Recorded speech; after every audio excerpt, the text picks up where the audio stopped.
Welcome to the One Gang Worldwide podcast, your ultimate ride into the world of motorcycles. Visit cyclesworldwide.com where we offer a completely free marketplace for everything motorcycles. Join our One Gang community where you can connect, share info, and swap stories with riders from all over the world. Join for free at cyclesworldwide.com and be a part of the One Gang community right now. On today's episode of the One Gang Worldwide podcast, we're kicking up some dust with one of the legends of off-road racing, Scot Harden. Scot has blazed trails around the globe, winning races and inspiring riders everywhere with his grit and expertise. In this episode, Scot dives into the world of off-road racing, sharing stories from his illustrious career, his insights into the evolution of the sport, and tips for riders who want to take their skills off the beaten path. So grab your gear and let's get ready to explore the rugged world of off-road racing with Scot Harden, right here on the One Gang podcast. There will come a moment in it when you will have 1,000 reasons to quit, 1,001 reasons to stop right here and say that's it. It's dangerous as hell. You may have come across another rider that you found on the trail. We have here Scot Harden on our podcast on our One Gang Worldwide. This man needs no introduction in the motorcycle world. He's one of the best to do it, and we're totally excited to have you on with us. Tell your story, and we'll have some fun through this whole thing. Well, thanks for having me on board, guys. I'm a big fan of what you guys are doing, and anything that promotes the sport of motorcycling and kind of shakes things up a little bit and gets the good news out there. I'm all for. Awesome. Yep. Thanks for joining us, Scot. So to start off in the beginning, tell us a little bit about your upbringing, your childhood, where you grew up, how you grew up, first time, how your first interest in a motorcycle developed, what your first bike was, all the good details. Where did it start? Well, in the beginning, there was darkness. And then there was light upon the land. And then, Well played. And in the light, there was a motorcycle, a dirt bike. Nice. I was born and raised in Las Vegas, Nevada. I grew up in Vegas through the 60s and early 70s. And, it was just a golden era of Las Vegas for any of you that study the history of Vegas. Sure. Back when the mobs ran everything. In fact, my first professional sponsors were mobsters. Over their name. We're going to get into that more for later. So days that pretty impressive resumes. But I grew up in Vegas. I grew up on a farm out in the country, out in the desert, very remote at the time. A dairy farm. It was the first dairy farm in the Vegas Valley. Wow. My grandparents were pioneers of Las Vegas. They moved there in the 20s. So my family history runs really deep in Las Vegas. And for me, everybody always asks about, well, what's it like being in Vegas? Do you gamble? And the hotels and everything that went on over there on the Strip and down in Fremont Street, those were like factories, for people growing up in Ohio. Those were the people went to work and stuff. I had very little interaction with them. I was just had a normal upbringing. We had the whole valley, Paradise Valley, to play in, first on bicycles and Stingrays and taking off for the day. And, we would be, we'd be 5, 7, 8 miles away from homes some days, and then once we got into motorcycles, our world just kept growing out from there. So, my roots run very deep in Vegas, and, my connection to the desert and why desert is so important to my racing career and how the way that my racing career went all is connected to growing up in that environment. How far away from Fremont and the Strip were you? It was light years away. I mean, literally, we were a good 10 or 15 miles. We had to. Now, when you go to Vegas, where we used to live, it's just in the middle of a big sea of just cookie cutter homes, urban sprawl. Yeah, it's just insane. But we were on a 20-acre dairy farm. We had wild animals, coyotes, bobcats, all sorts of stuff out there. But we had a lot of good riding areas out there. So We used to have to drive 10 miles into town just to get food and stuff from where we were. Do you remember who So, introduced you to your first motorcycle, and how it kind of that world started, went from the Stingrays and to the motorcycles? How did that transition?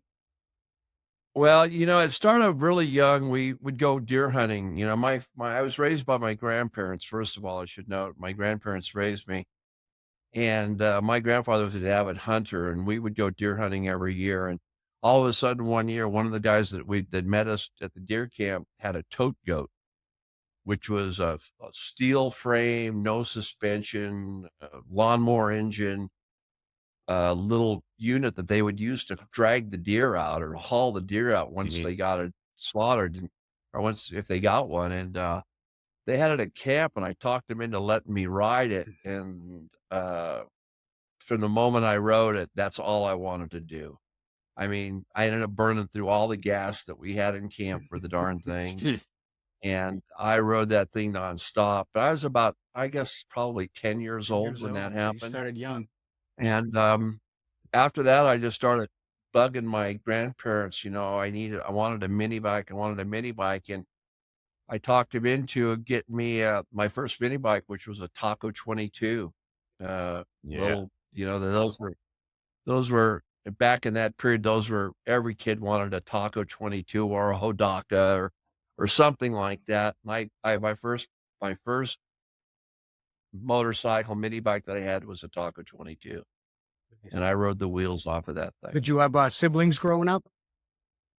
Yeah, I had cousins and who lived nearby, and they ended up getting mini bikes. And every year we would get another newer mini bike, and I ended up getting a Mini Trail 70 at one Great point, bike. and riding it, and we were all riding. And then then finally I met a good friend of mine, Kent Nichols, who's still a friend to this day. He was 3 or 4 years older than me. He was the older teenager in the neighborhood, and he had Yeah. a Yamaha Dirt 125 and a Sax or DKW 125 that he raced, and he did some racing. And we would hang out with him and in his garage, and he would take me to the races and stuff. And once we discovered that there were local races, of course, I started watching all of what was going on around me in town and races. Would have races at the Whitney Mesa there, motocross races, which were just 3 or 4 miles from my house. I'd ride my mini bike over there and watch it. That's awesome. Man. That's So awesome.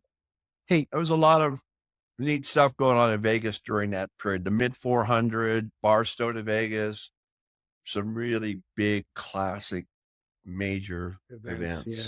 events. Can you take us back to the early days of your racing career? Like, how did you get started? What motivated you to pursue off-road motorcycle racing professionally? Like, let's go like how you officially got started and how you decided that you're gonna go professionally into the actual off-road motorcycling competition. Yeah, I after I worked through the mini bikes, by the time I was 15, I had graduated up to a Suzuki 125, TS 125 Duster, which was kind of the same thing as the Yamaha DT 125 Enduro. It was Suzuki's version of it. And I was using it for transportation to get to school and Wow, everything, nice. riding on the streets, because I could get a driver's license, a motorcycle license at 14 or 15, and that was my transportation. That's cool. But in the summer of 1971, several things happened. I started going more to more races with my friend Ken. He would take me out to the races, and I would watch him race and watch others race. And then in August of that year, On Any Sunday came out, and I would ride my Suzuki through the desert to the movie theater, watch a showing, hide in the bathroom after the first showing, watch a second showing, and then ride home. Some days I would watch it 3 times in a row and then ride home. I was just addicted. On Any Sunday changed my life and everything in it. And of course, with Malcolm in it, who is now a good friend of mine, I just wanted to, I had the bug really bad. So Kent took me out. I ended up sneaking out. My grandparents were dead set against me racing. because they were afraid of it. They knew nothing about motorcycles. It wasn't something that I inherited from them.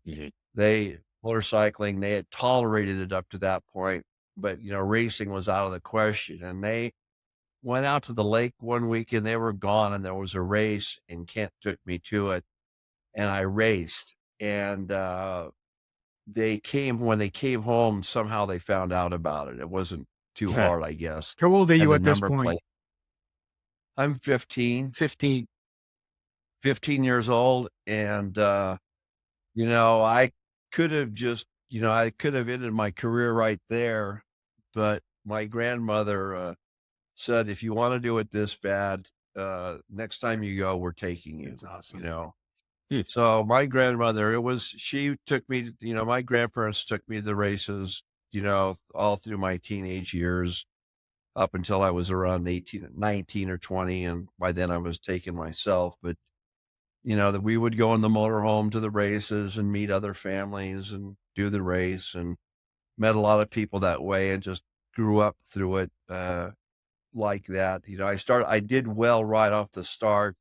I transferred from novice to amateur to expert in a very quick period of time. And in my first full season of racing, I won the number one plate in the local racing series in the 125 And what class. age was this? I turned 16 that Wow. year. I started Wow. the year at the age of 15. I turned 16 that year, and I got a pet in 125. Part of the way to the year, I realized that I needed a better motorcycle to compete at the expert level than with the guys that I was racing against. They were all racing European bikes, Pentons, Sachs, DKWs, things like that. And I needed a better bike. So I got a Pet in 125 6 days, and rode all through 1972 on that, and won my first number one plate in the Awesome, man. 125 class that year. Awesome. And immediately had success and started getting the attention of some of the local shops. And the very next year, one of the dealers offered me a full ride on a Suzuki TM250, and I accepted it, started the season on it, and I ended up racing against Rolf Tiblin and Mitch Mays at the biggest race of the year, the point-to-point race called Moapa to Vegas.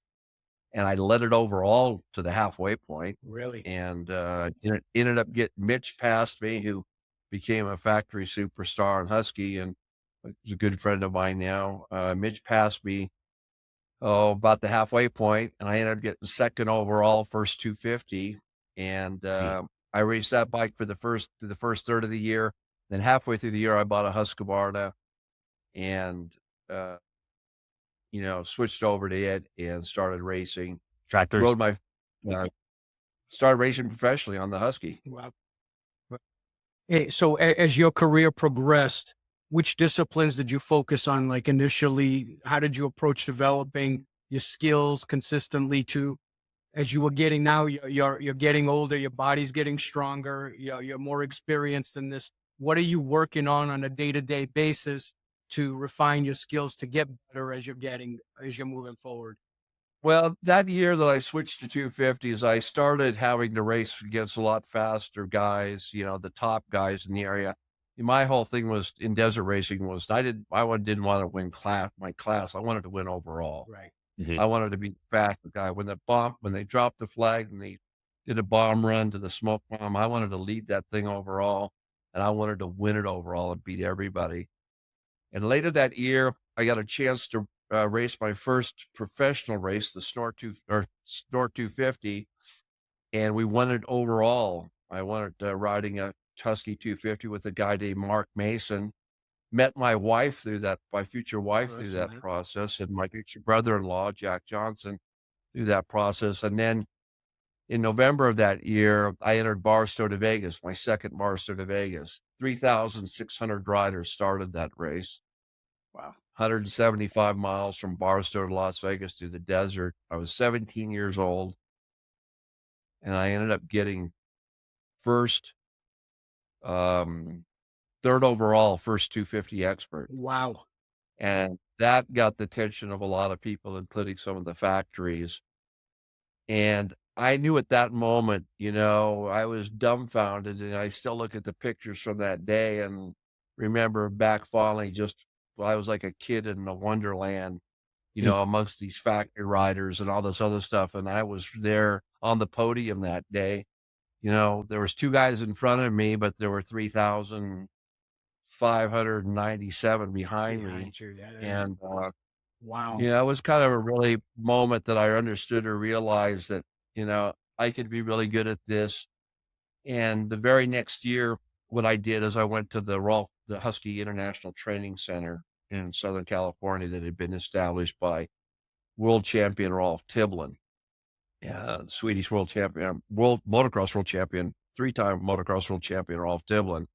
He had established his training center, and I went to it and was trained by Mitch and Rolf and his crew down there physically, how to prepare, how to train properly, what it meant to train, which was gnarly as hell, Right. and also how to ride better, to improve my riding technique. And I got so much out of that. I stuck with that program for years, and it was really the foundation that kind of got me mentally, physically prepared Mhm. to start going on to the next levels. Once I started winning locally, well, then I wanted to keep branching out from there to try to win regionally. And then, of course, at the end of the day, in my world, there were things like the Baja 1000 and the Baja 500 and the Mint 400 and these big, big off-road Right. races that I wanted to go do and win. And that's what I set my sights on. My sphere just kind of grew from there. Awesome. Awesome. So in your No, go ahead. I just was going to say, I was very fortunate. I had older gentlemen like Casey Folks, a local guy who owned a dealership there in Sportsman Cycle in Vegas, who took me under his wing and mentored me and coached me and kind of kept my head screwed on straight, Right. taught me early on that, racing wasn't a daredevil sport. It was a thinking man's sport. You really had to mentally, you had to be smarter than the other guy. You had to know when to risk and when not to risk. And it wasn't just for guys that just turn the throttle Right. blindly and hope for the best. You had to think about it. You had to prepare. You had to be smarter. And in between him and Max Schweitzer, another local legend who I grew up, looking up to, and guys like Malcolm Smith, who I got to know, and um, Rolf, and all these people kind of, pointed me in the Right. right And direction. that's what's And beautiful too. It's like, we hear these stories all the time. Um, Legends like yourself and others that have done things, and there's always one or two people in their lives who, as they're coming up, and these guys are older than them by many, that they take them under their wing and they show them the discipline of the sport, how to be a professional, how to do it the right way. And like you said, it's not just flipping the throttle back and going 100 miles an hour straight. There's so much involved in it. So it's awesome to hear that how people can last 50 years, be in the multiple Hall of Fames, set multiple records and all this stuff, how it all began from somebody actually believing in them, taking them under their wing and teaching them the ropes, which is awesome. well, it's a good analogy for motorcycling today too. We all need to be that mentor, that coach to bring that next rider in and help somebody on their own journey through, whether it's racing or just casually recreating or whatever it is that they want to do on 2 wheels. All of us have to pass that down, because we all learn it from somebody else. I wasn't going to get it from my grandparents because they knew nothing Right, about it. Mhm. I had to rely on other people looking at me and seeing something in me and investing some of themselves into me. And, there's no way that I would have been able to have a fraction of the career that I did without their support and their guidance and all the advice that I got. And,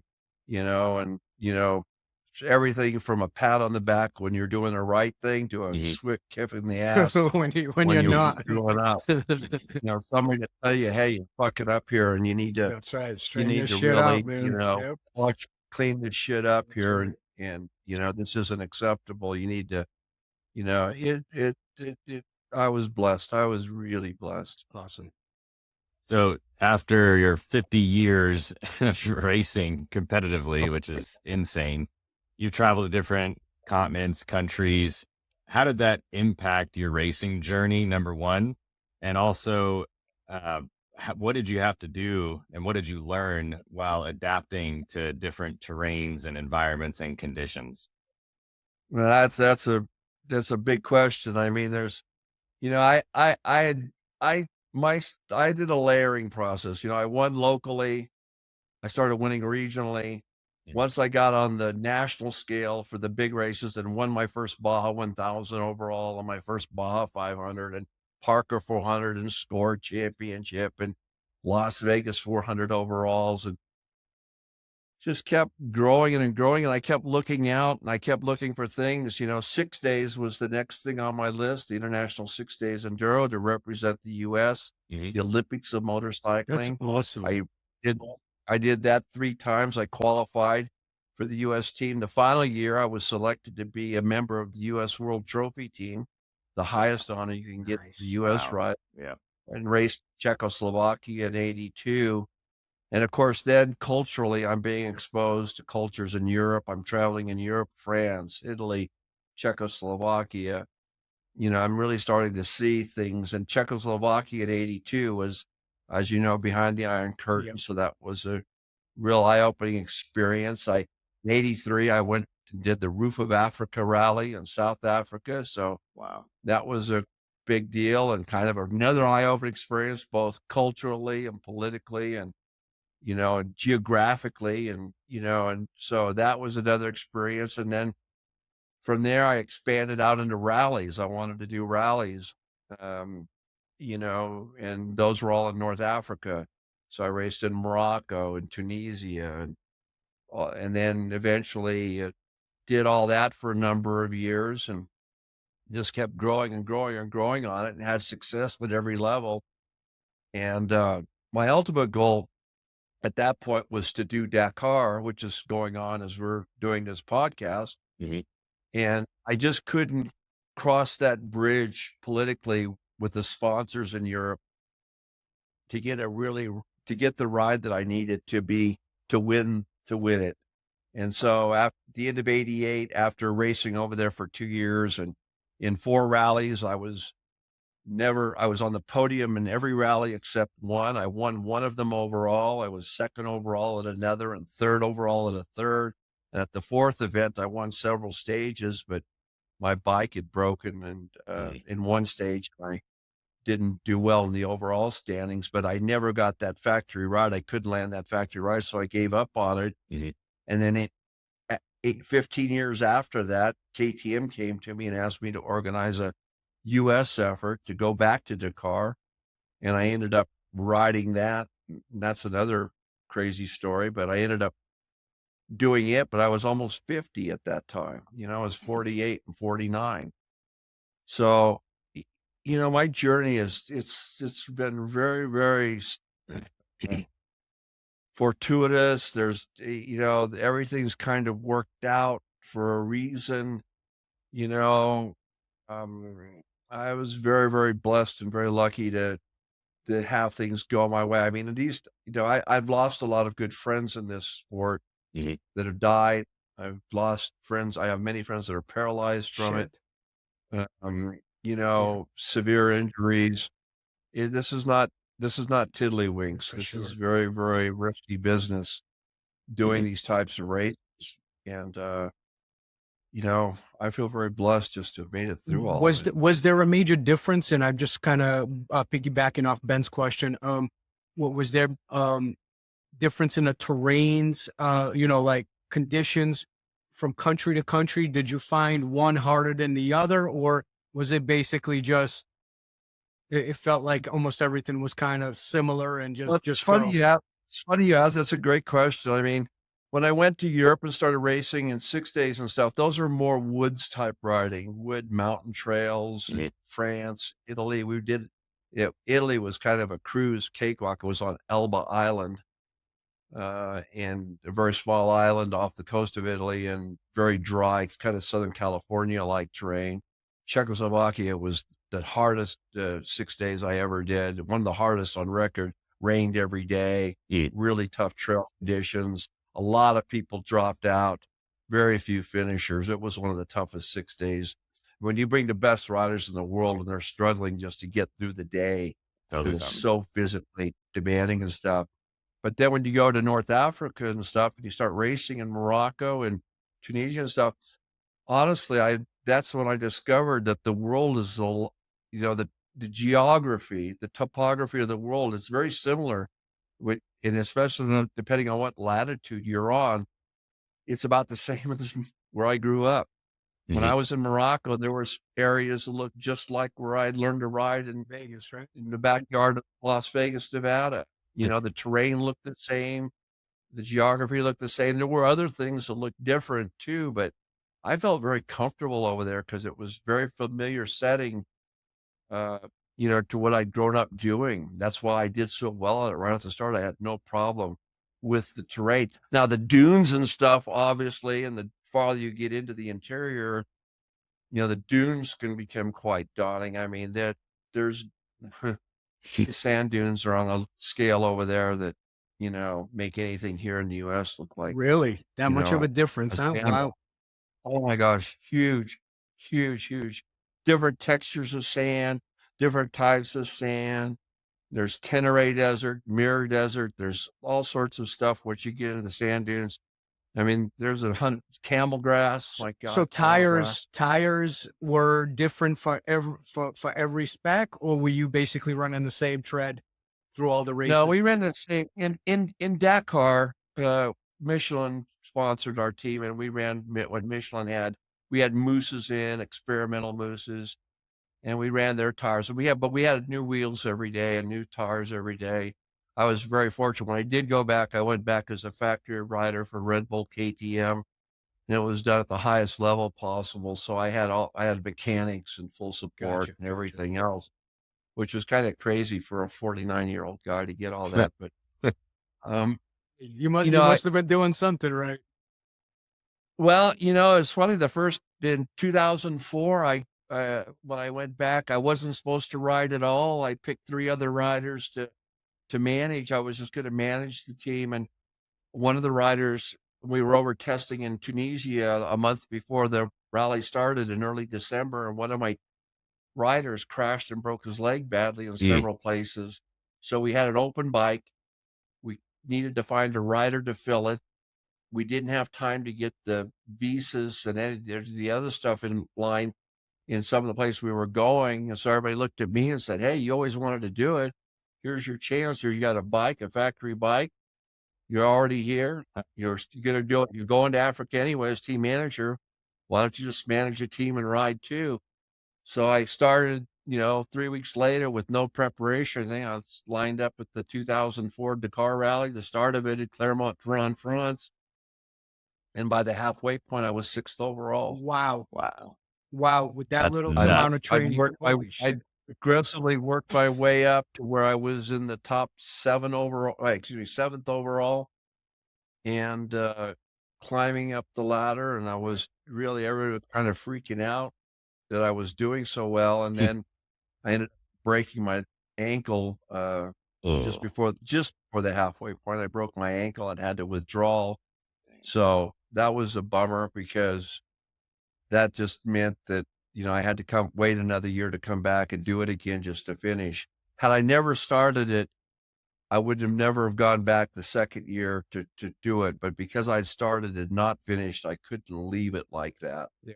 So I had to lobby the factory to give me another shot at it with a younger team that I would mentor and train to win the rally, hopefully, for the US at some point. And we ended up getting one of the riders on the podium 2 years later, an American rider, only the second or third time that had ever been done. But, I went back in 2005 and rode, and just with the goal of finishing. And I got 17th overall out of 250 guys, so not too bad. No, not too bad at all. Not too bad at all. You lit up a little bit about the camel grass. And Oh my God. so it's not only clumpy and uneven, but it's also pretty slick, right? Well, tell me more about it's the that. worst. Well, if I put you on a 500-pound bike and told you to ride through it, you would ride through a couple miles of it and you would cuss under your breath. It would be one of the things you did. In the 2005 Dakar Rally, we did 160 miles of it. It was one of the hardest days. It was the hardest day I've ever spent on a motorcycle. It was stage 6 or 7. Take us into what happens when you're riding through that grass. So camel grass if you look at it, what it is it's in the dunes, it's in the sand. And what happens is around the root structures of this grass, these tufts of grass that grow out of the ground gets really hard and compact from rain and different things. And it's as hard as a rock. So it's like if you imagine like stadium hoops, but unevenly spaced, just randomly spaced everywhere. And they can stick up 2 feet or 3 feet. Now, some of them might only be 6 inches high, and you can hit them and kind of jump off of them.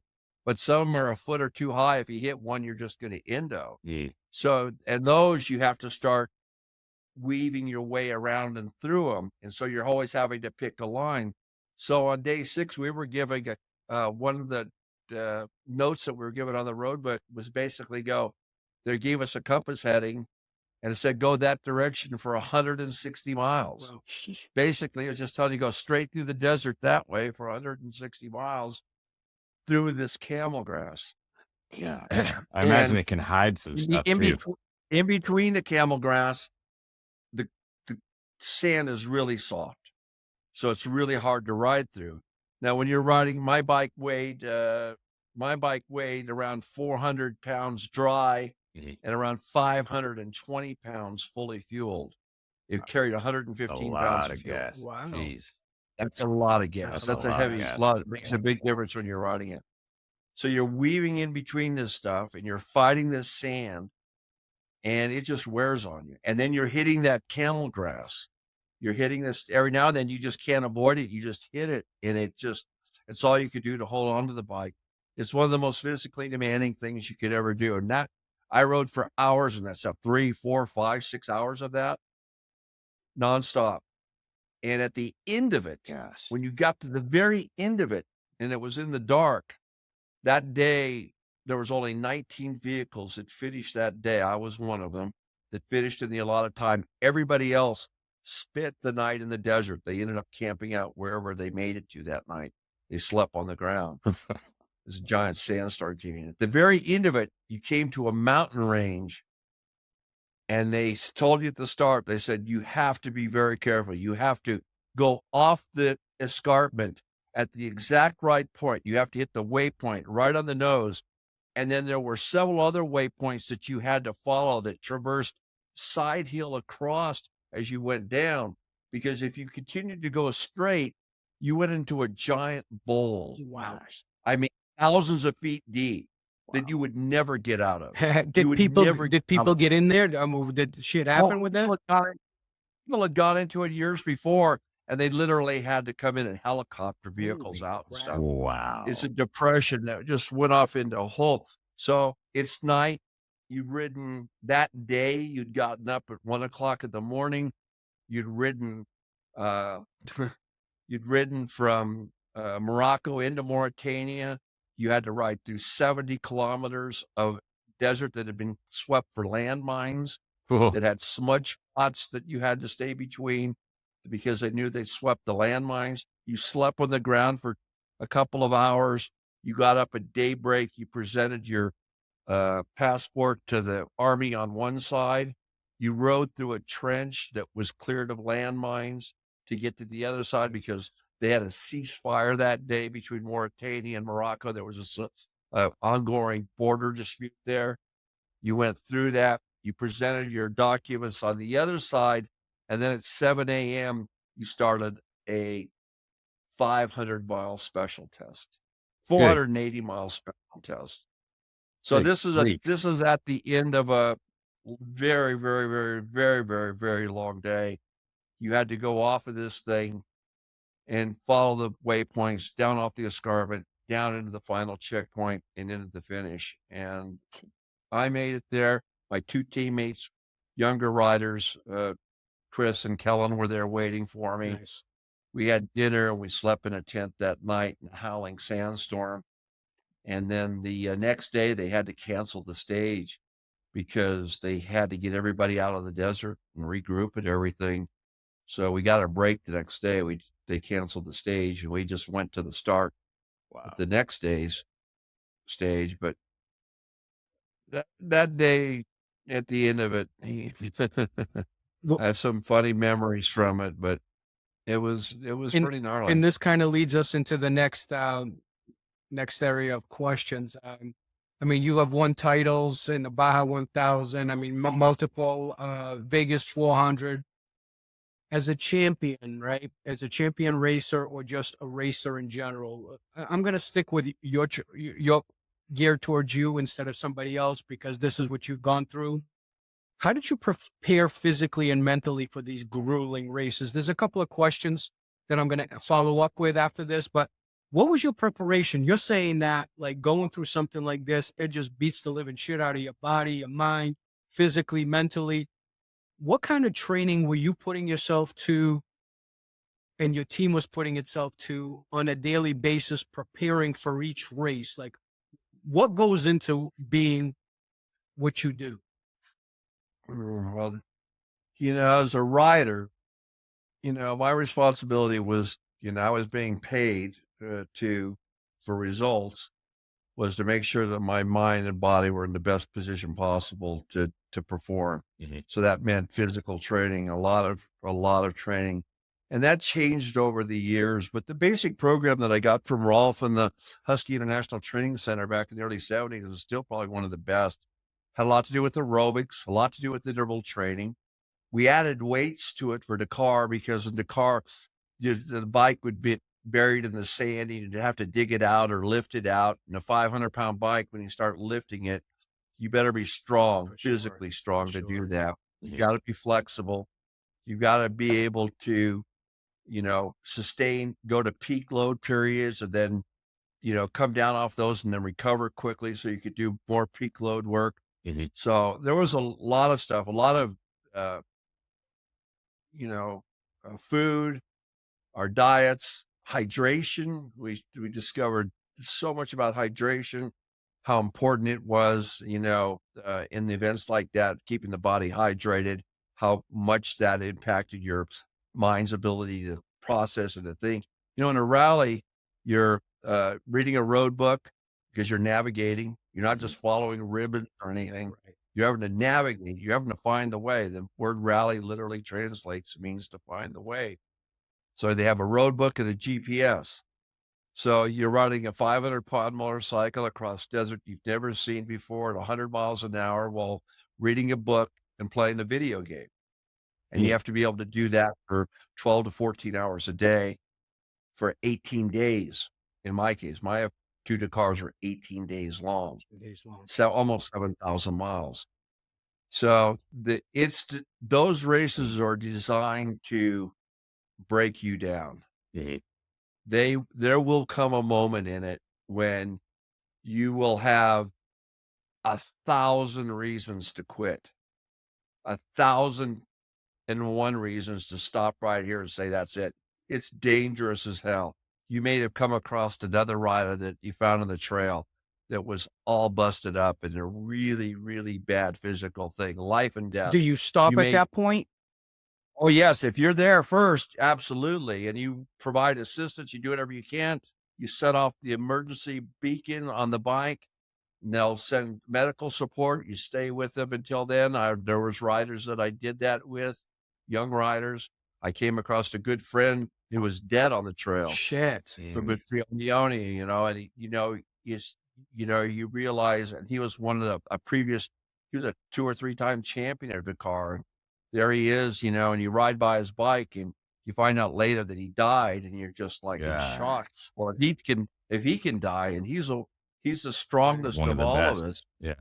He's the toughest man on the planet. He was a gladiator in a former life. If he's laying there dead, what chance do I have? You have to combat all of these things. When you're out there, you're really remote. You're a million miles away from your family, from everything that you know, all the safety. I mean, all the regular world just disappears. I mean, there's a lot of things that go into it. You have to manage your emotions. You have to manage yourself physically. You have to manage yourself mentally. There's just so much that goes in there. So every day, the farther you go into it, there's 1,000 reasons to quit. You got to find one reason to keep going and all of that. And you may have to start setting really small goals. Like today I'm going to start, and I'm just going to get to the first checkpoint and then I'm going to quit. I'll be done then. When you get the first checkpoint, you go, well, okay, I got the first checkpoint. I'll get to the second checkpoint and then I'll quit. And I had to play all sorts of games like that, or I'll get to the refueling stop, or, I'll get to, I told one day, I told myself, I'm just going to get to the finish line and then I'm going to go to an airport with an airplane. I'm going to have it fly me to an airport with a bigger airplane. And I'm going to have it fly me to an airport with a big enough airplane that can fly me home. Right. Wow. That was my little mantra that I got to. So I'm done. So you were really, your mind was basically toast at this point in time. You get to that point, you're really fighting the demons in the head. You are, and you have to. And I mean, and for some guys, it wears on them and they quit. They quit. But, I was given the best piece of advice ever by a team manager and an 8-time national enduro champion and a guy that I respect very much, Dick Burleson. Just before the start of that 6 days of Czechoslovakia in 82. And he gave me the best piece of advice, and I always remembered it. And it's basically, he told us, he knew it was going to be hard and tough and really bad. He says, you're going to do the toughest thing you've ever done the next 6 days. And there's going to be moments when it's going to strip you down to the bare essentials. And you're going to have to make some really tough decisions to keep going or not. And he said, I want you to remember this. He says, no matter what happens, it's never as bad as it seems. Yeah. And he said, listen, if you get out there, and I don't care how tired and how worn out you are, how physically exhausted it is if at that moment I could take you and beam you back to your house and put you in your chair in front of your TV set and put you in a warm blanket and everything else, he says, in 15 minutes, you'll feel fine. You'll be fine. Half hour, an hour maybe, you'll recover, you'll be fine. And that'll be it. He says, but if you do that, you're going to have to live with that the rest of your life. You're going to have to live in that moment. Right now, he would say the pain is temporary. It's going to be over. You just have to live through it and keep logging the miles and keep putting one foot in front of another and get to the next checkpoint. And eventually you'll get there. So just stay in the moment. It's never as bad as it seems, no matter how bad it is. Now, granted, you're laying there with your femur broken. That's a different story. Right. But if it's just because you're physically, mentally tired, exhausted at the end of your rope, that's not good enough. And I remember that in 6 days, he got me through that 6 days. It got me through other rallies and other moments and events where I, was just like, God, I'm done with this. I'm over this. I just want to get over this. How many times did you retire in your mind?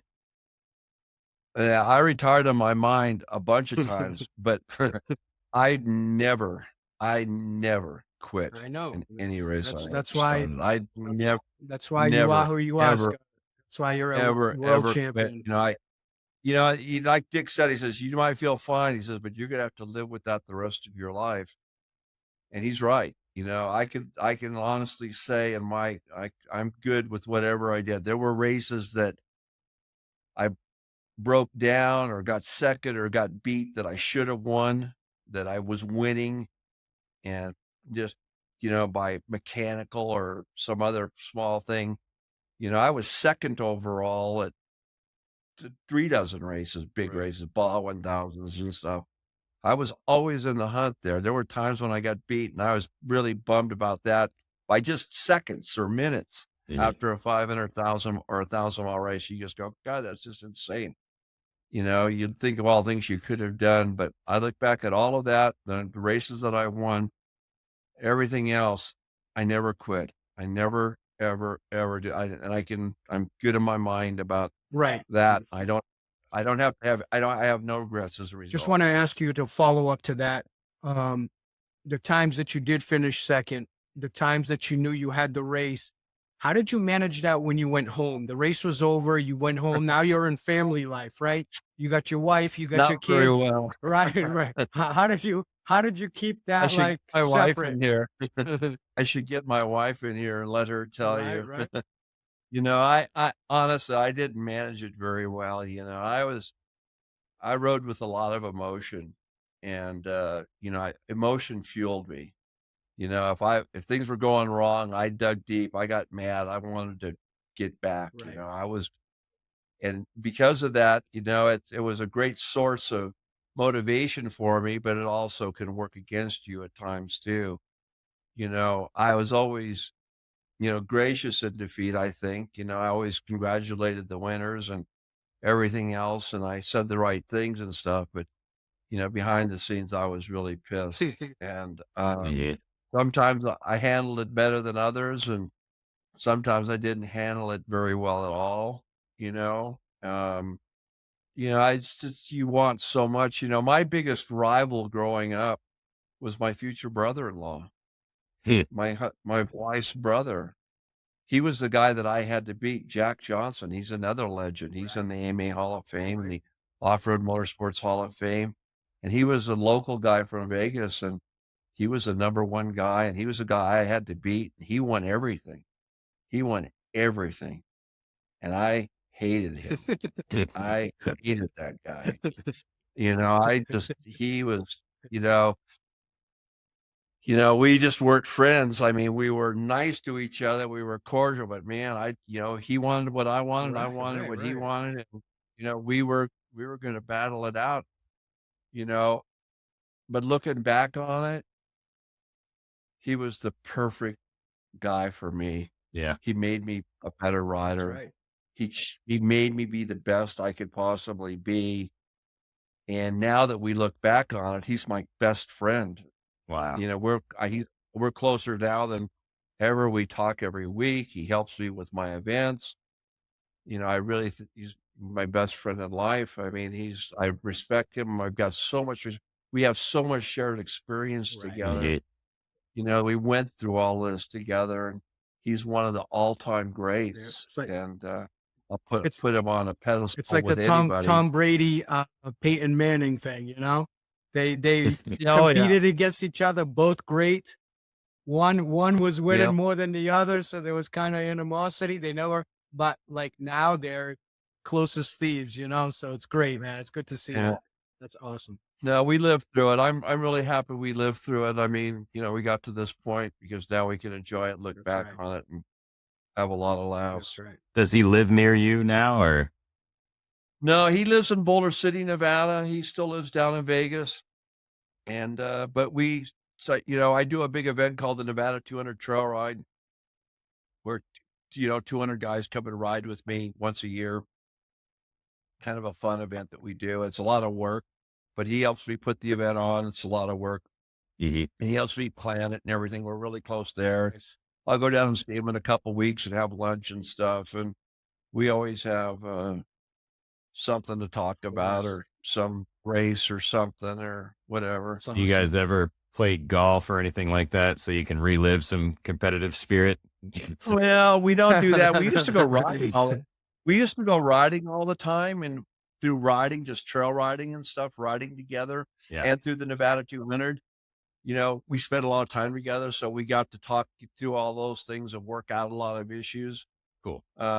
But he can't ride anymore. He's got some health issues that he's man. dealing with, and he's 71 or 2 now, so he's not riding. He had to give up riding a couple of years ago, which I really hate to see. But Yeah, for sure. he's still, in my mind, he's still the number one guy on the planet. So he'll always be number one in my heart. That's for awesome. sure. Awesome. That's so cool. So over the Yeah, the years, sport. go ahead. The sport. Well, go ahead. I was just going to ask, over the years, off-road motorcycle racing has evolved and changed significantly over the decades. What changes have you observed that you like and don't like, whether it's technology, safety, you name it? And how do you think those have impacted the sport? Well, so, besides my career as a racer, I've also had a career in power sports as a corporate executive for companies like KTM, Husqvarna, Gas, Zero Motorcycles. I've also been on the event promotion side with my own company, Best in the Desert, Score. I've had a very extensive power sports industry career. I've developed products like the 300cc two-stroke and a lot of other things. So I've been heavily involved in that. So I've seen the whole transition in terms of just technology and how it's affected motorcycling and the motorcycles of today compared to the motorcycles we had back then and how much more sophisticated they are. This vintage motorcycle fad, everybody's going, hey, do you want to ride a vintage motorcycle? Go vintage motorcycle. I go, no, I've already did that. I get to ride the best of what we have now. And so, and I love it. And the motorcycles today are magical. I mean, there's the suspension, just the reliability and everything built into them. We had to really work on our bikes back in the 60s and 70s and 80s just to get them to finish. A lot of things that we had to do. But in my sport in general, there's also been the land use issues too. Events like Barcelona to Vegas are no more. Events where 4,000 guys can take off in a line across the desert and ride to Vegas. BLM, land use issues, those are all shut down. And they restricted off-road desert racing into smaller and smaller areas to where now it's overused and the ground never gets time to recover. So the courses are all beat to death and hooped out and everything. I honestly think, and not just because it's not just sour grapes, but I lived through the best time there was to be for sure. desert racing. Yeah, When pioneers. when I was leading desert races overall, I was following the tracks of maybe 3 or 4 guys that marked the trail with ribbon and arrows and lime. And that was the course that I was following. And we raced everywhere. We raced all over point-to-point races, Moapa to Vegas, the Czech Chase Hare and Hound, 250 miles from the Southern California to the Colorado River, races in Utah, races in Nevada, races in Southern California, the first Baja races. It was all a big adventure and everything. And now you go down to Baja now after all the years of racing down there, now with the trophy trucks, 800 to 1,000 horsepower vehicles with 40-inch tires and 40 inches of travel that have been pre-running and racing on these courses for years now. They are beat to death. The terrain is beat to death. Back when I raced it, yes, it was rough and it was challenging and everything, but in a different way. Now it's silt beds and rocks mixed in with the silt, and whatever dirt was there has been polished away, and it's just rock, and it's just rougher and tougher and gnarlier. The ground's not being given any chance to recover or repair itself naturally like it used to. And the courses down in Baja, for example, for a motorcyclist are so gnarly and so tough now that, my hat's off to all those guys that are down there racing. And I do a lot of the live stream commentating for Score. And, I get the satellite feeds when I'm in the studios and I'm watching the guys racing down there and I'm looking what they're riding over. And in some sections, it's sections that I raced on before. And I see just how chewed up they are and how tough they are. My hat's off because it's a different sport now. It is really, really tough when it comes to Baja. The car's evolving now. They've changed the car. When I did it, I was in the True Dakar where we finished in Dakar. Dakar, I got to see the Pink Lake and ride into the town of Dakar on the western coast of Africa. But now, they've gamed it up so much with what they're doing with the GPSs and the waypoints and everything else. They're really putting in the way that they start and finish everybody. The guys that are racing now, my hat's off to those guys. They are in a meat grinder over there every day. and instead of just 2 or 3 guys that were serious threats for the overall, there's a dozen guys over there now that could potentially win it. And there's a lot of strategy involved in where you start and where you finish that day and where you start the next day. My gosh, it's just a pressure cooker for those guys. Anybody out there you see to kind of remind you a little bit of you? Any guy you follow out there that you kind No of one think that like, really reminds there's guys that I respect tremendously. Obviously Ricky Brabeck right now in Dakar. He's the first American to win Dakar, and he's currently leading it overall after Nice. today, I think. nice. And Skylar Howes, who broke down today. There's a young kid, Mason Klein, who's come on and was doing really, really well and was battling for overalls. He's had some fight problems, and he's not in the contention for the overall, but he'll put on he's still in the event, and he'll have some really top finishes. All the Americans that go over there, any of the Americans that go over and do it, I have ultimate respect for them. Here in the U.S., we have a lot of young talent that's coming up. We've been working very hard to try to grow the motorcycles back at the big off-road races, and we've been having some success. We've gotten it back to over 100 and some odd entries. A third of all the entries at the Baja 1000 this year were motorcycles. Nice. So we're very, very proud of that, because that's where the sport started. For sure. All the top off four-wheel drive guys used to come up through cars or through bikes. So we built that back up. We've worked hard to do that by just promoting and talking about it and working with these promoters to make it mean something. So there's, I'm very optimistic about the future of it right now. There's just a lot of good kids out there, good families, and people get involved. A lot of down in Baja too. One of the best things that's happened is just the Mexican part of it. There's a lot of really good, back when I was racing, there were hardly any Mexican teams.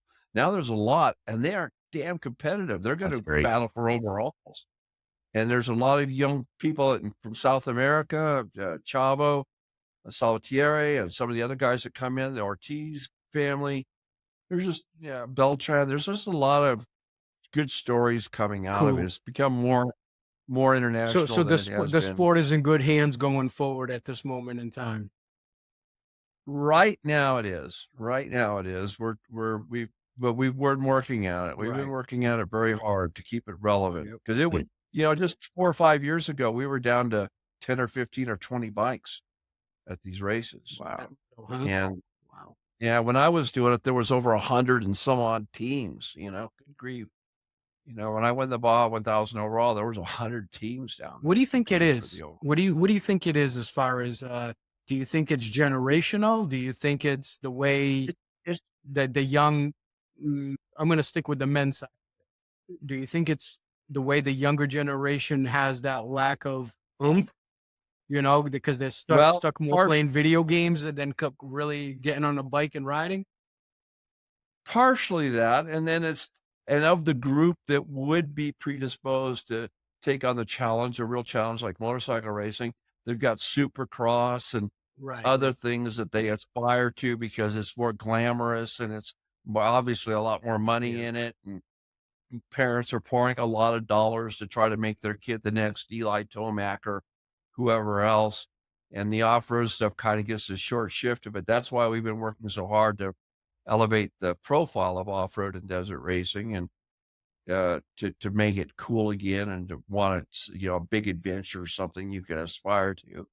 There's a lot of factors that come into that, and in my 40 or 50 years now, I've seen a lot of ebb and flow, things come and go. We're in a good, we're back on a growth cycle again. So I'm happy for that. Awesome. So looking back on your career, are there any achievements or races that stand out the most in your, just a memory that you always go back to, that you feel really proud about? That, I don't know, some guys say it's the first race that I won, right? And others say it's this or that. Well, what is it in your life that really brings you a lot of joy when you think about it? I know you've got a lot, so it's hard to kind of pinpoint one, but is there one?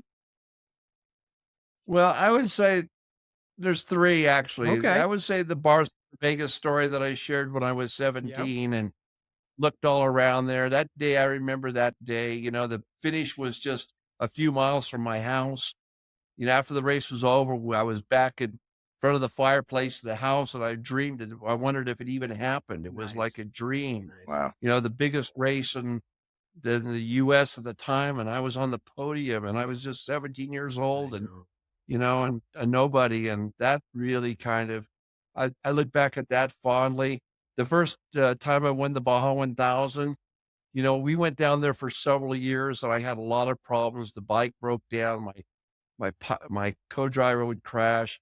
The first 3 or 4 times I went to Baja, I didn't even finish.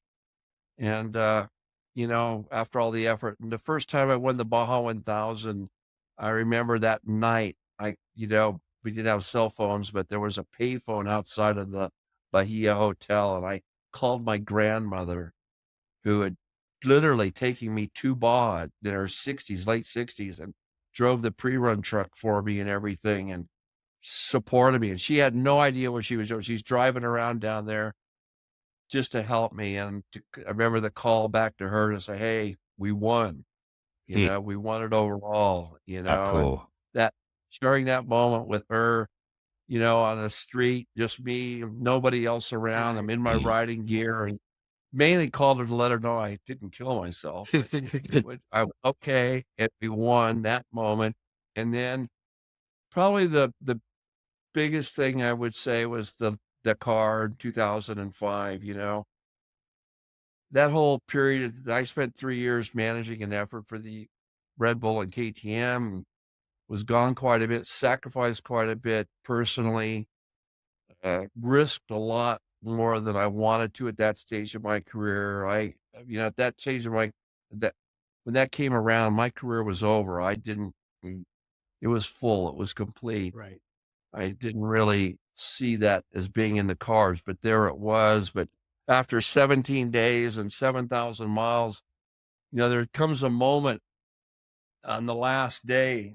There's the last long stage. The last day is actually a ceremonial little race around the beach in Dakar, which is really nothing. But the day before that, the last really long technical stage, I remember getting into it and riding and watching the kilometers click down, 80 kilometers to go to the finish, Hmm. 70. And just, and with each one, realizing that after 3 weeks of riding and almost 7,000 miles of riding, you're almost there. And then 10 kilometers and then 5 kilometers. And you come around a corner and you see the finish of the special tester and you ride through it. And there is a moment there that I will tell you where I had to go off by myself for a moment because it was so emotional. And Hmm. I really started thinking about my whole life and my career and everything that I'd done. And, things are flashing in front of me, my grandparents, that all the journeys that I've been in, the good, the bad, and the ugly of it, and really getting emotional. And you're trying to hide it. And then you realize and you look around and all the men that are there with you Yeah. that you've been riding with for the last 3 weeks are having the exact same Wow. experience. Wow. A lot of tears, a lot of hugging, a lot of just raw, personal, peak life moments That's powerful. shared within the group of motorcyclists. And that ride from there, the liaison into Dakar, which was crazy as hell because of all the traffic and everything, you could get taken out, kill yourself just at that part. But that ride in with those guys and everything, that moment, I'll never, I hope I never forget that. Yeah. Awesome. Thank you. So, as an accomplished racer and now grandpa, uh, what advice would you give to some newbies trying to get into the sport and really pursue a career in the industry? Well, follow your bliss, I was very fortunate. I combined everything I wanted to do into one. I had my professional career was Mm. connected to my hobby. My hobby was connected to my professional career. It all came together. And I just would tell anybody, if you can dream it, you can achieve it. Right. And I dreamed all of this. I dreamed this life. But I also went out and acted on that dream. Yeah, And I it's took action. all the steps that we needed to do. I did the hard work to make it happen. The reality, there's a lot of question about reality and consciousness right now, whether we live in a simulation or Mhm. um, all this quantum level stuff, Right. that science is pointing to and all of this stuff. And I really believe there's some, that's all woven into that. We create our own reality. Yep. And we create it by what we dream. Mhm. And if we can imagine it, and, that's where I go back to, like, watching on any Sunday. That was my pole star. I looked at that movie, and thank God Bruce Brown. That's just the best. It's such a classic movie. The Mhm. storytelling, it made you want to experience what Malcolm was experiencing. For me, it was Malcolm. Yeah. The dry dust cloud across the lone dust cloud across dry Lake Shabala. Starting there for the start of another day at a grueling 6 days. Right. Mhm. All of that stuff. That's awesome. When Awesome. I actually went to Africa and raced with Malcolm later, I got he's a good friend, worked with him, rode with him all over the world. It's just weird how it all turned out. But it's because I visualized that. Yep. I visualized all that Mhm. and then put one step in front of the other. So it's tougher today because of the economics and everything. Mhm. The world back in the 60s and 70s was a much more, the possibilities were greater, I think, because everything was more achievable. If you had a few bucks, Mhm. you could get a bike, you could pay for the gas, you Right. could pay the entry fee, you could, Right. it wasn't big deal nowadays just to fill up the tank gas to get to the I race. know, man.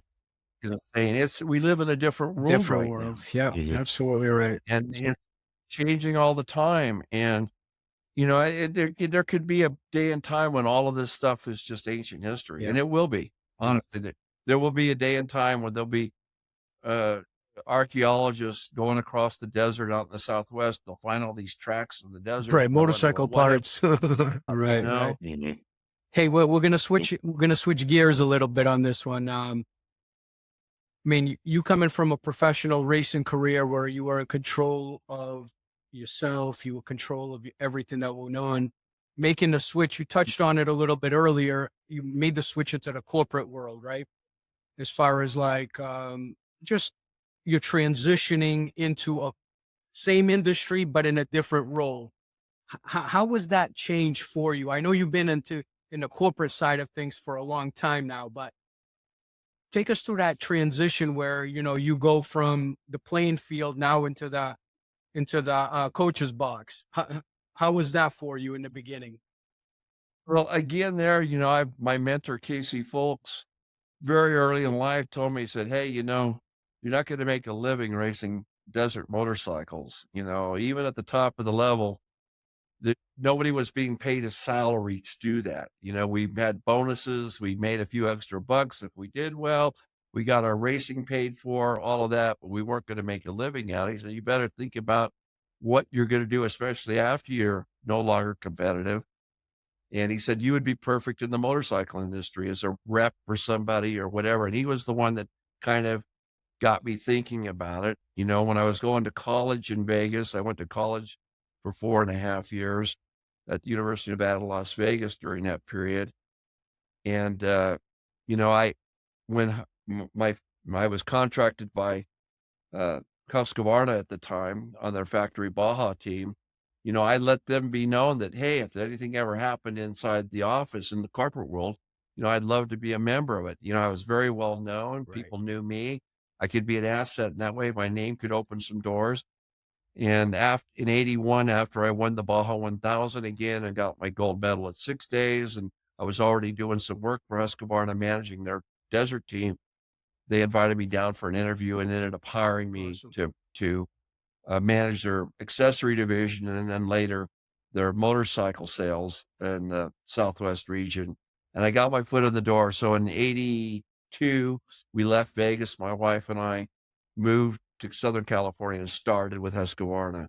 But that was always part of the plan. You know, I knew I wouldn't be a professional racer all my life. It was just one big crash away from Sure. maybe never racing again. You know, you never knew. So, but I wanted to be around bikes. I wanted to be around the motorcycle culture. I wanted to be around the same people.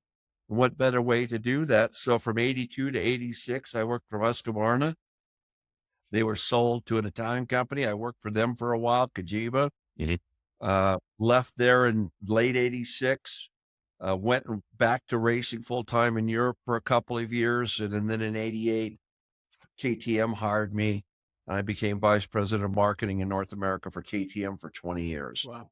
and helped lead them through bankruptcy and into Right. a major player, U.S. market. At the end of that, Husqvarna, under BMW ownership, hired me, wanted me to come help resurrect the Husqvarna brand. It had been languishing. BMW had bought it. They hired me as marketing director for the U.S. I did that for a couple of years. And 3 years into that, Zero Motorcycles approached me about being global marketing to help launch electric motorcycles. And Yeah. they, They're the with first to penetrate the U.S., right? Zero.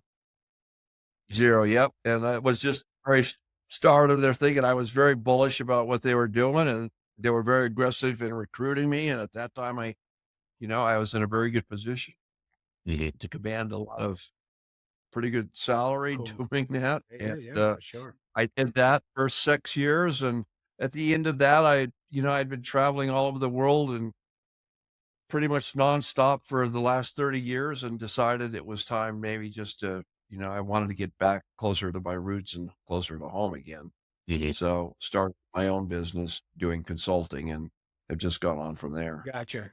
Just one quick question. How does a carbureted guy go from carbureted motorcycles to electric bikes? What was that, man? Because at that What? time, that was completely taboo, and for the Oh, it motorcycle was. industry, right? Trust I've me. been in I the mean, I business had a 20 lot years, and I remember when they came out, and I'm like, electric bikes? You got to be shitting me. of, well, I had a lot, I probably lost a lot of friends over that. I mean, there's three things you don't bring up at the dinner table: politics, religion, and electric motorcycles. You don't discuss those at the dinner table with family because it'll end relationships. Right. But I actually had some people looking at me like I had a third eye when I was going, "What are you doing? What are you thinking? Like I was the Antichrist." But I really see it as the technology is very interesting. The way that it works on a motorcycle is sublime. All that torque, all that power, no sound, no vibration. I love all of that about electric bikes. There's a lot to be said for it, a lot to be going for it. Unfortunately, they're still trying to solve the problem about range, recharge, and cost. Mhm. They cost 30 to 40% more. The range is still not sufficient. You Mhm. can only go 70, 80, 90 miles on the freeway with them, and even on a top level bike now. They cost a lot more. If you want to go out and putt for an hour or two, they're great. If you want to ride across the country on it, forget about it. If you want to go off road with them and do anything serious off road, even the top of the line bikes like the Stark Vark now, you're only going to get 30 to 40 minutes of operation, Yeah. and the battery's gone. They're doing a electric class at Dakar this year. They're not doing the same course as everybody else. They're doing about 100 kilometers Oh, a day. so how is that even the same? They can't even. They shouldn't even be in the same. That's silly. Yeah, they can only go 60 to 80 miles in the desert Silly. with everything they have right now. Right. And it's going to take the next level of batteries, chemistry, and everything else before they become viable. And even Yeah. Harley Davidson right now, even with their live wire that Right. they've said they're going to be hundreds of thousands of units. I think they sold maybe 600 units last year in the US. It's Mhm. Harley Davidson and electric It- motorcycles is like you said, Talk three about things you don't power talk on- about, and Harley Davidson and electric motorcycles is one of them. So the reason I went to it, they do have a very, very important future of motorcycling, and I Huge. believe that the experience alone makes it worth considering.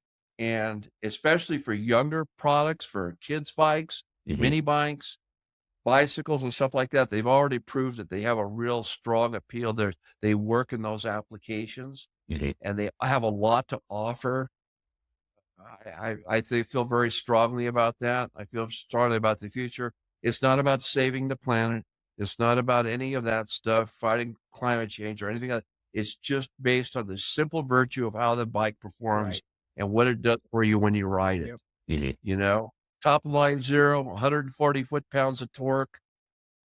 Yeah. So And something to and no behold. no shifting gears, man. These guys can't shift gears. There's So you no just vibration, no heat throbbing out under your legs at right. a traffic stop.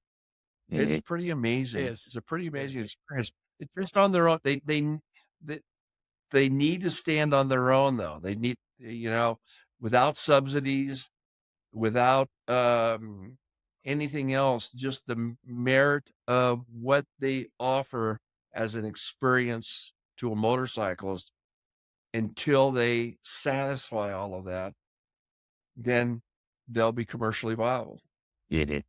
But right now, there's still a lot of work to Yeah. do. Yeah. And there's a lot of buzz around him. There's a hell of a lot of buzz around him. It's just, I mean, in it's Europe, just, and overseas, it's crazy. That's all it is. It's one company opening up after another company opening up. So it's, obviously they're completely transitioning, and then it usually comes to the States. But I just, I think if there's a change, well, if there's a change in there's a, tr- leadership in 2024, I think that will kind of slow down here a little bit even more. well, the market's going to dictate what's going to happen. And you already see it in the auto industry. And in Europe, there's a lot of companies coming to it. There's a lot of money being spent, but there's nobody making money Right. with it yet. Nobody. In fact, Zero Motorcycles has probably burned through over $500 million in investment without a dime made. I know, it's crazy. Man. Crazy. They're burning through. Their burn rate is probably 25 to 35 million a year, and they're not making any money selling electric motorcycles. Wow. So the next question, and not in reference only to the electric side of things, but in general, as a brand builder and a visionary, you have had great success in the motorcycle industry. What key strategies do you think contribute successfully to establishing and building a brand? Authenticity, is the number one thing, and knowing your customer.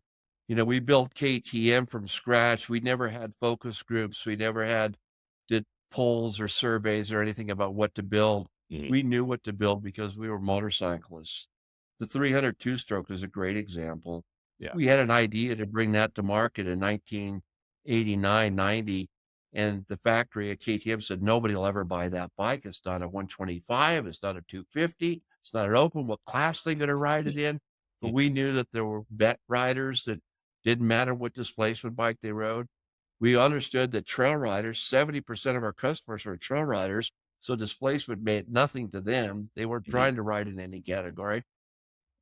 They've shopped it around to the other distributors. They didn't want to take it. They didn't see any future in it. They said, we're going to build it for 1 year and it better work. Or if not, we might need to find new marketing and salespeople over there. Yeah.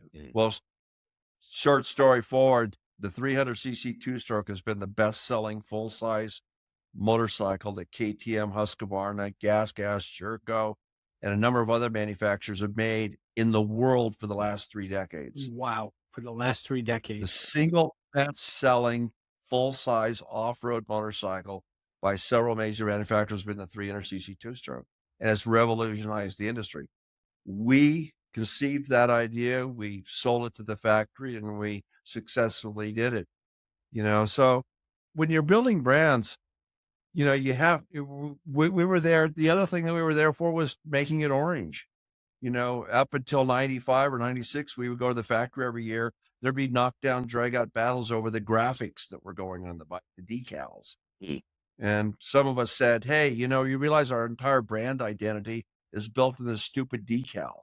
$1.50 of plastic and ink, and we're fighting over this. We need to stake out a primary color You see a red bike go by, you know it's a Honda. You Right. see a blue bike, you know it's a Yamaha, Yamaha. yeah. Green, Kawi, yeah. Kawasaki.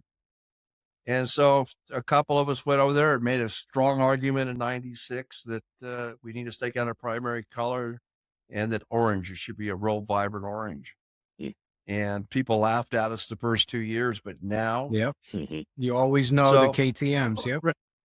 build a brand. You have to think ahead. You have to understand not where the market is now, but where it's going to be 2 years from now or 3 years from now.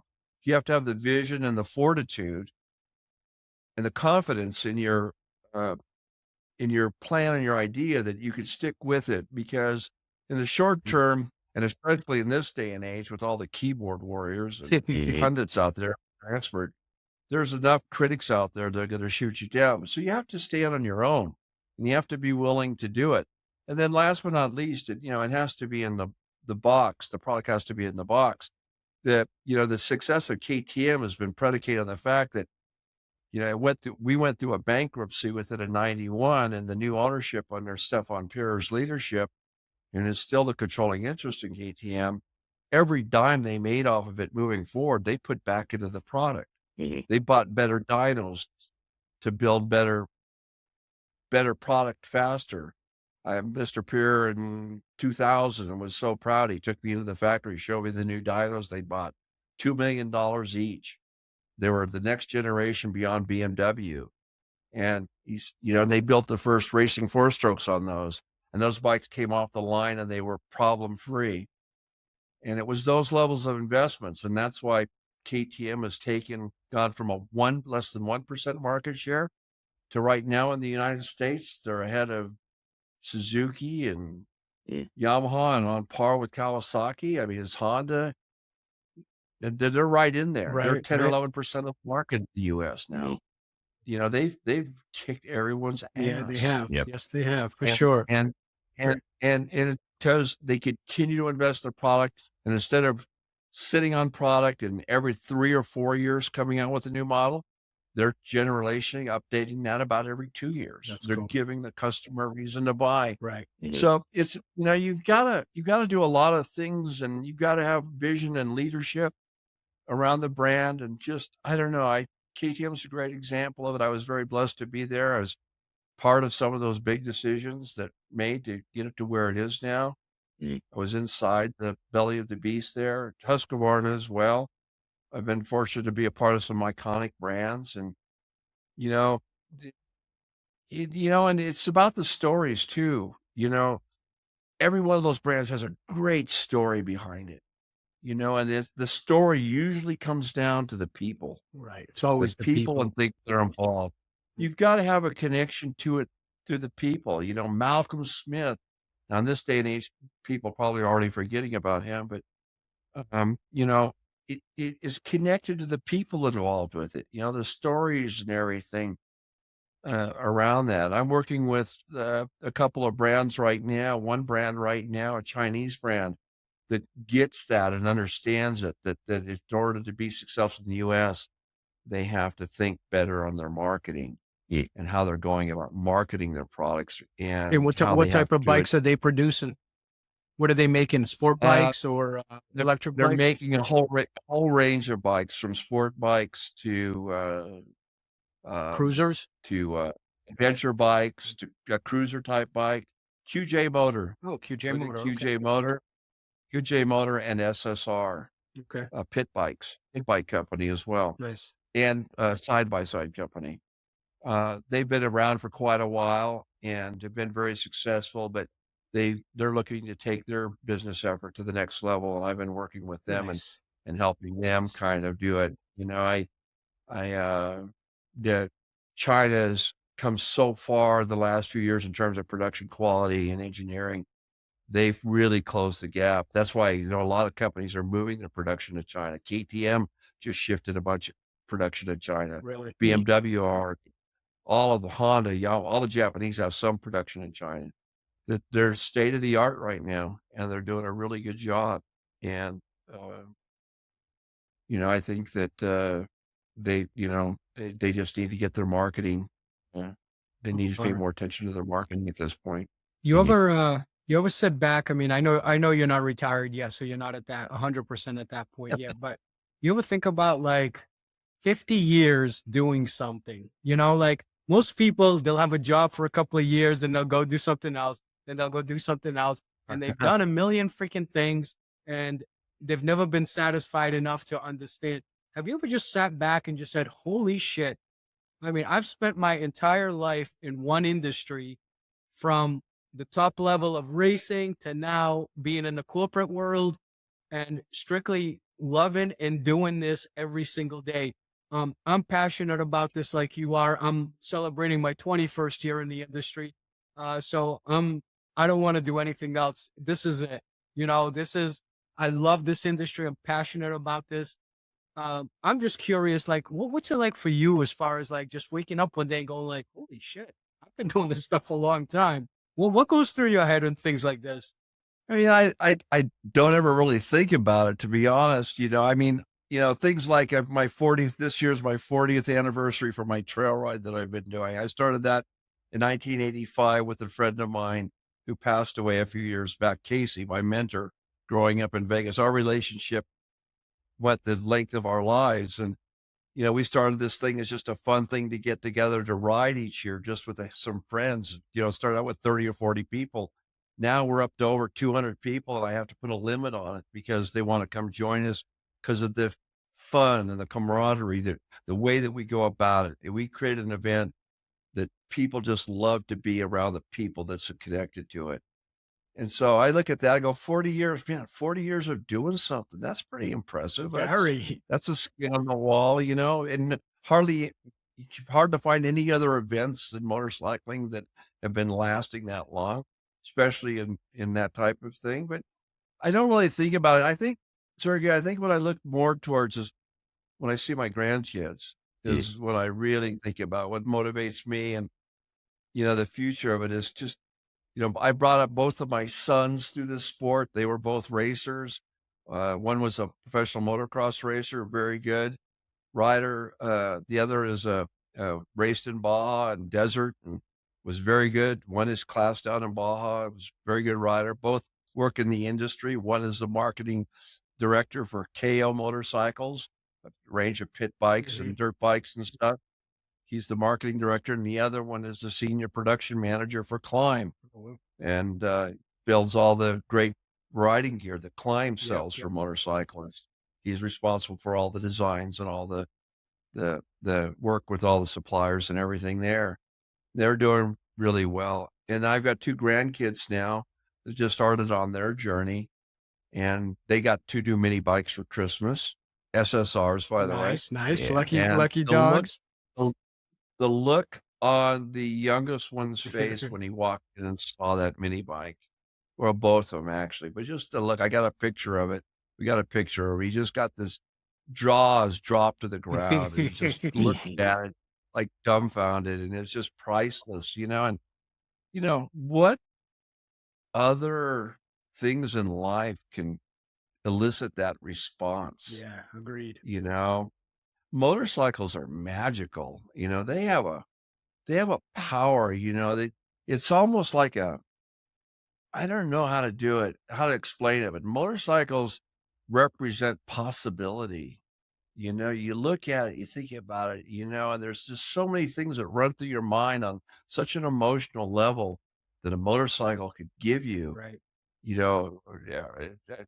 Commune with nature, go to a special place, spend time with your friends, go to your favorite place to have psychologically too. I mean, it's like that moment where there's no electronics and there's no nothing and there's no radioactive shit around you and it's just the wind and the road.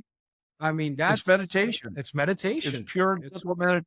100%. Nothing that in the past matters. Yep. Nothing in the future matters. Just the moment. Even your breathing. Yep. You go into breathing. When you're racing, you're breathing. I'm regulating my breathing, so I'm controlling my breathing while I'm racing. That's meditation. That's what people do. Buddhist monks do. That's right. And that's what a motorcycle does as a vehicle. It puts you in that altered state with so many possibilities and everything. And I think, that's the beauty of motorcycling. I think that that's why everybody does it. It's how it makes them feel. Yep. And they in this world of possibilities. Now on my adventure motorcycles, I dream about places to go and what I'm going to find there and what it's going to be like getting there and planning for the trip and what I'm going to take and how I'm going to pack and, Yep. you know, what the weather's going to be like and what's the trail going to be like and all of those things. My They're gosh, magical, man. They're, they're magic. you can't explain them. You really can't explain them. You have to do it. And anybody who's done it understands it. And anybody who hasn't, it's very hard for them to understand it. You can explain it, but it's hard to comprehend it. And that's like in anything else, you know, like if somebody told me they raced Ferraris for a living, I've never raced a Ferrari for a living. If they explained to me, I wouldn't know how to, you know, I'd be like, oh, wow, that's incredible. Yeah. But I don't know anything about it. No, I know. I don't know. It keeps you young. You know, I'm 67. I'll be 68 this year and I'm going to ride as long as I can because, you know, I figure it's just going to extend my life. You know, what life I do have left is going to be that much better because of it. It makes me train. It makes me do things. I have to go on the treadmill here this afternoon and For you. I have to keep working at it because, you know, it doesn't get any easier. And it just gives you so many things to look forward to and everything. I mean, I don't know. Either I'm, you know, got it figured out or I'm just a fool that's, you know, fooled himself into thinking, you know, I'm too simple-minded, you know, about all this stuff. I never had any other hobbies or anything that really, you know, I like doing other sports. I like doing things, but my wife always tells me every trip we've ever gone on has been related to motorcycles. I get the You know, same. I get the same thing. So we're doing our 45th wedding anniversary, and I'm taking her to Costa Rica. And I told her, I said, you know, they have off-road motorcycle tours in one of the towns where we're going. I'm going to call them up and see if I can go one day. Sure. How'd that go over? don't ask. She just she said, I knew it. I knew it. I already knew that. I'll be here. I'll be back at the beach. And when you get back, we'll continue on. But That's funny. I got a pass for at least one day. All right, great. Really? And so one more question before we get into the speed round. We've got a son who is just at the age now where I'm really trying to crack down on getting him to do things that he doesn't want to do and creating that sense of duty in him. And I know you've got grandkids that are getting to that age. I know you've already gone through it with your own kids. I guess what advice would you have in that scenario? And also what kept you going in those hard moments in your competitive days? And now today you're going to hop on the treadmill to, you know, incorporate or accommodate your ability to ride.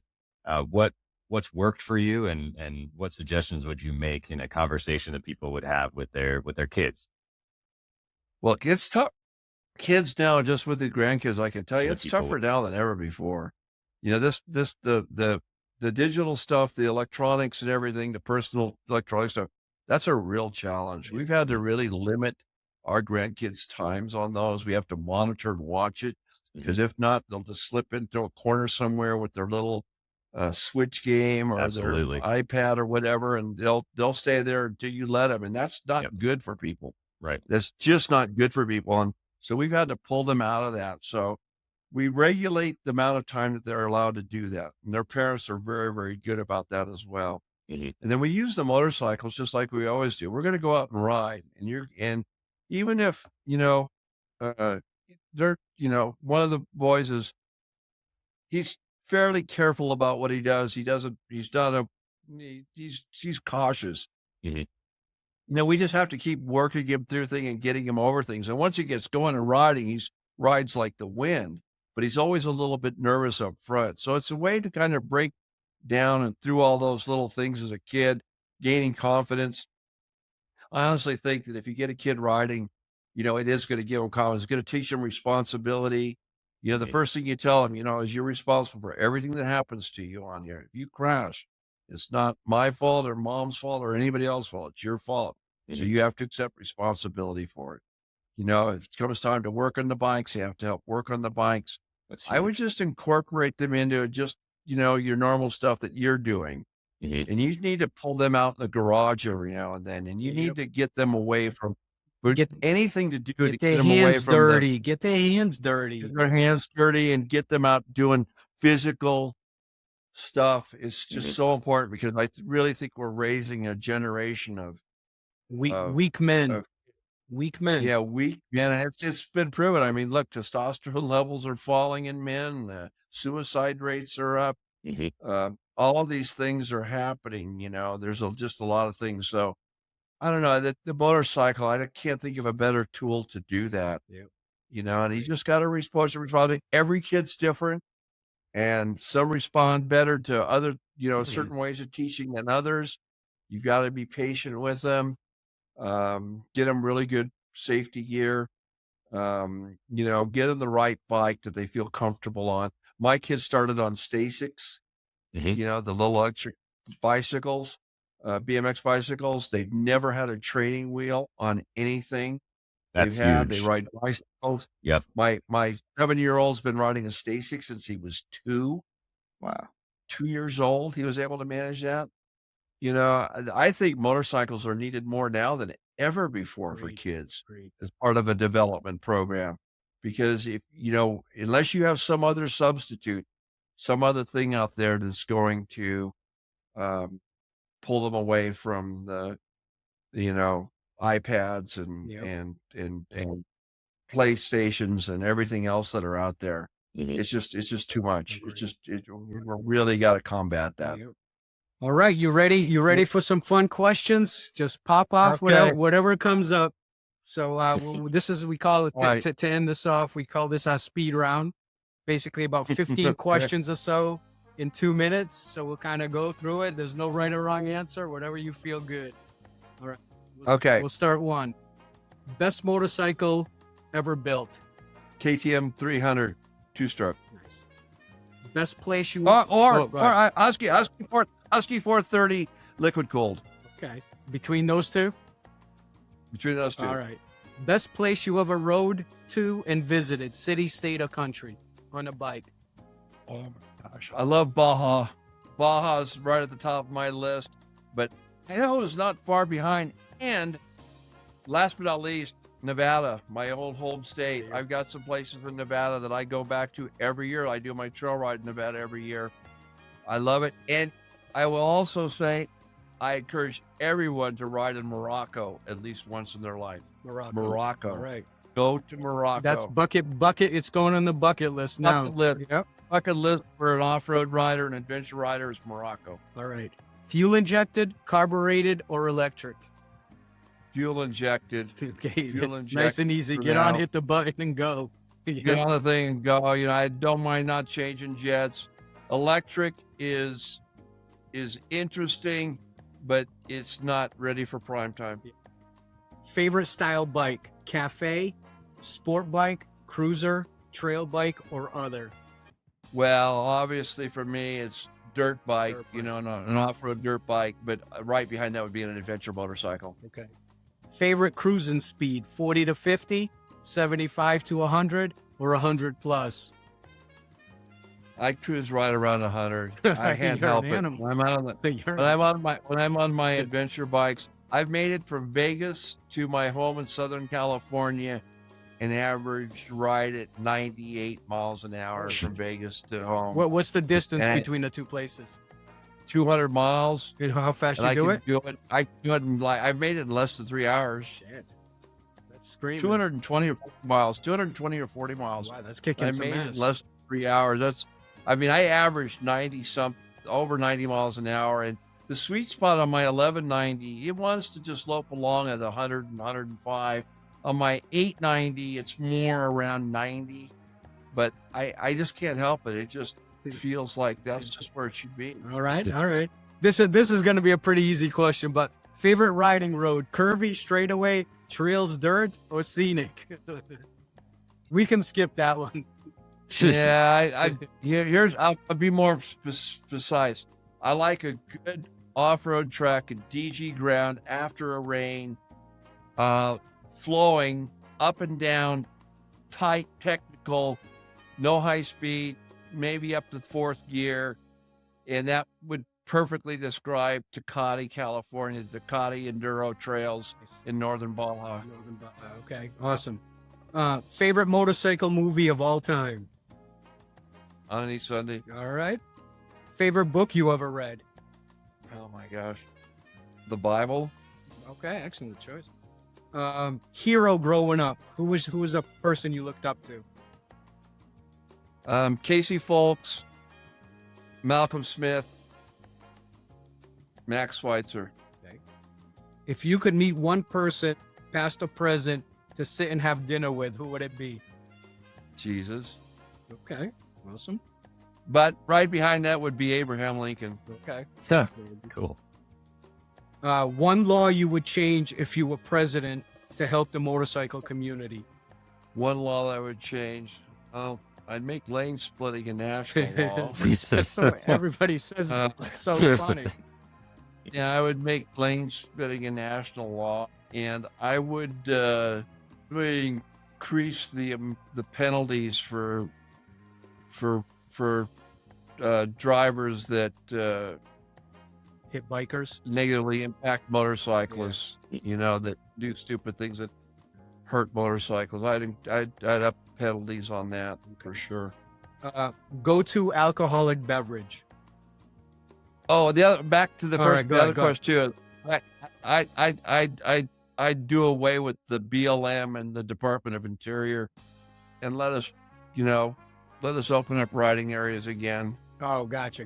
For closing everything down. Yeah, that makes sense. I let me put it this way. I would do away with the Antiquities Act and the Monuments Act, the ability of the president just to arbitrarily sign closed land, millions of acres of land. I would do away with that in a heartbeat. Yeah, this has been a disaster, but we won't talk about that today. Go to alcoholic beverage.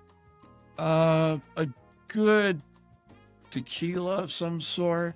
Yeah, tequila. I've had a love-hate relationship with tequila down at the bar. We've had big parties after winning. I got so sick on that stuff that even the smell of it 3 months later would make me sick, but I always come back to it. It's clean, it's easy, and you got to just go easy. Yeah. Go to ice cream flavor. Cookie dough. Oh, all right. Go. Outside of your wife, who is your all-time crush? All-time crush outside of my wife. Probably Raquel Welch. Probably. Good choice. That's a good choice. Raquel Welch, Sophia Loren. Yeah. Yeah, can't go wrong with either. Last meal ever, what is it? Last what? Last meal ever, what is it? Oh, probably some good Baja tacos. Okay. Ooh. Yeah, carne asada. Yeah, tacos. Probably off of